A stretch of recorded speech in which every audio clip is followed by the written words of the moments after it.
Welcome back, philanthropists. Taisha here, back and super duper excited to jump into some real tactics on how your giving circle can engage in advocacy. Now, in my first video, I shared some my heart, my passion about philanthropy and advocacy work. And I also lifted up the fact that it's so very important for us all to consider engaging in advocacy. Because it's important in terms of our collective efforts to promote structural change through policies. And it's also our way to tend to democracy as members of society. It's our obligation to attend to democracy in this way.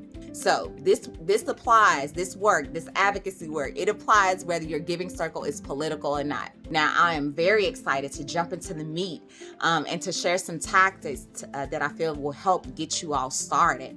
So today's tip is one that I have personally used, my giving circle has personally used, which is to educate your diverse stakeholders. What does that mean?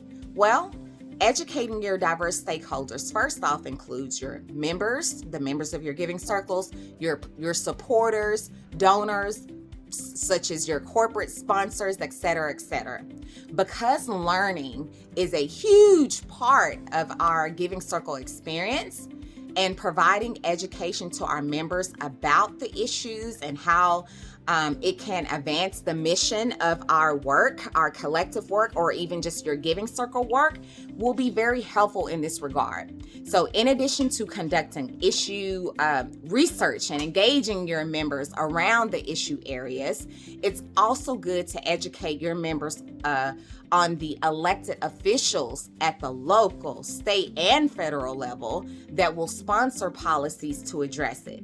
And I want to stop there for a moment, because we'll show up. A lot of times we'll show up for those presidential elections, right? But honestly, those local and state elections are just as important. And so emphasis on the need to educate your members on elected officials at the local, state, and federal level, okay? Now, this will help them to really get to know what are some of the most critical or priority asks are for our sector at any given time, and also to better understand the key policy issues that are top of mind for our sector. For example, if your giving circle is passionate about, let's say, climate change, providing ample opportunities for your members to learn about the effects of climate change, the organizations in your local community who are working to address it, and also 3, about policies like the new Green Deal and the elected officials who are in support or against it. And I'll even stop there for that. Emphasis on the elected officials who are in support or against it, because we need to know both. Now, this will ensure that your members will not only are they giving their annual membership contribution, i.e. they're financially contributing to the issue, but they're also will be using the power of their voice, thinking beyond the dollar. So they'll be using their power of their voice to vote for officials who will sponsor policies to address it. And my giving circle, another example, I'll bring it home a little bit more. My giving circle here in Dallas, Texas, we're a group of Black women who are very, very passionate about investing in Black women-led nonprofit organizations and just Black leadership and organizations that support Black women and girls. Now, a lot of us, including myself, I'm a mom of 5, we're moms.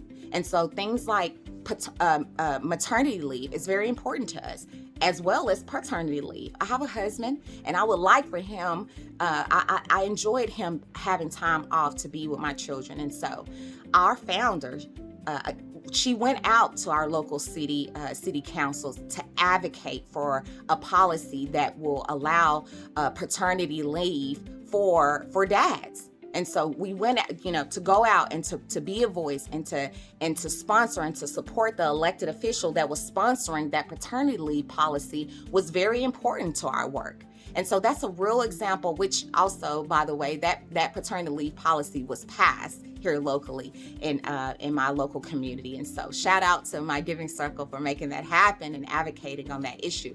But that's a real life example on a way and how you can embed advocacy work by educating your diverse stakeholders and really using the power of your voice. And honestly, as philanthropy and advocacy continue to come together, a remarkable opportunity to advance change, social change. It's emerging. It's happening, y'all. But it truly is up to you. It's up to me. It's up to us to create an environment in which philanthropy can grow and to continue to thrive. And to also promote policies that allow the philanthropic sector to remain vibrant, exclusive, innovative, progressive, and effective. So I hope you found this tip very helpful to you and will consider it. You will consider how, to engage your diverse stakeholders on policy and embed advocacy in your work.